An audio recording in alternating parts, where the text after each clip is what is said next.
The World Health Organization put out questionable guidance on how to deal with the coronavirus. It was slow to communicate the magnitude of the threat, and it whitewashed the Chinese government's early handling of the crisis. It destroyed much of its credibility, damaged the field of public health, and failed to contain the pandemic. Now is not the time. That's a bit too early to consider that this event is a public health emergency of international concern. WHO's response in part stems from its overly deferential stance towards China, which is its second biggest contributor among 194 member states. A phenomenal collective action and cooperation by the people of China to this response. We would have seen many more cases outside China by now if it were not for the government's efforts to protect their own people and the people of the world. The Chinese government is to be congratulated for the extraordinary measures it has taken to contain the outbreak. WHO whitewashed the authoritarian government's overall record. It praised China for releasing the virus's genome while neglecting to mention that it took them at least 17 days to do so. It didn't report human-to-human transmission until late January, even though Chinese doctors suspected it at least a month earlier. Although the extreme lockdown of Wuhan likely did save thousands of lives, WHO scientists weren't allowed into Wuhan until 3 weeks after the outbreak first came to light. Meanwhile, the WHO praised the Chinese for their openness. China took action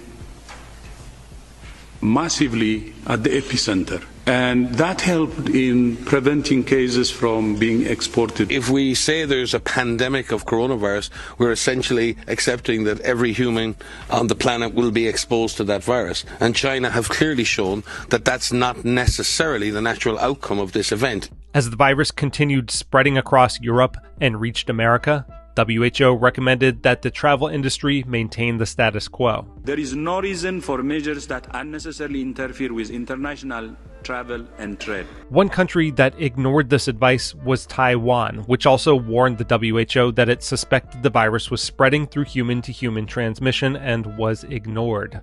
Taiwan, which has one of the lowest rates of known COVID infections per capita among countries impacted by the virus, was prevented from joining the WHO as a member country in 2015 by China, which refuses to acknowledge its independence.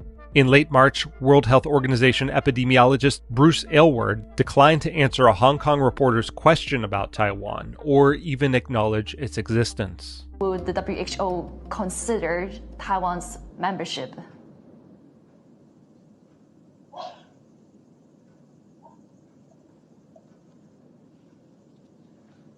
Hello? I'm sorry, I can't hear you. I couldn't hear your question. Okay, yeah. Let me repeat the question. No, that's okay. Let's move to another one then. Right, because I'm actually curious on talking about Taiwan as well, on Taiwan's case.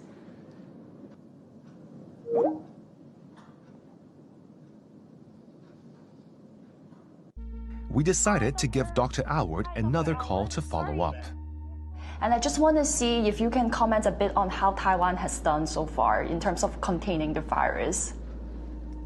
Well, we've already talked about China, and when you look across all the different areas of China, they've actually all done quite a good job. So with that, I'd like to thank you very much for inviting us to participate. As Taiwan was distributing face masks to its citizens, the WHO was advising the rest of the world that they were unnecessary. And initially, the CDC and U.S. Surgeon General followed its lead. Masks should only be used by healthcare workers, caretakers, or by people who are sick with symptoms of fever and cough. If you do not have these symptoms, you do not have to wear masks, because there is no evidence that they protect people who are not sick. But health experts pointed to mounting evidence that masks can help slow the spread of respiratory diseases, especially among asymptomatic carriers, a population that the WHO maintains is virtually non-existent, despite mounting evidence to the contrary. In mid-February, the WHO trumpeted good news from China. The data from China continue to show a decline in new confirmed cases.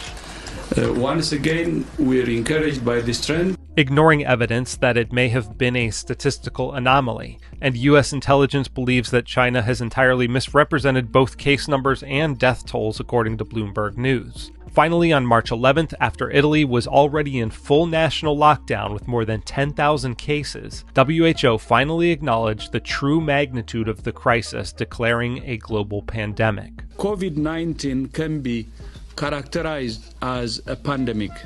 They could have called it months earlier. They should have known, and they probably did know. So we'll be looking into that very carefully, and we're going to put a hold on money spent to the WHO. Donald Trump and other world leaders aren't absolved for their failures by the WHO's bungling of this crisis. But it's important to remember that if the World Health Organization had done its job, the nightmare we're living through might not have happened at all.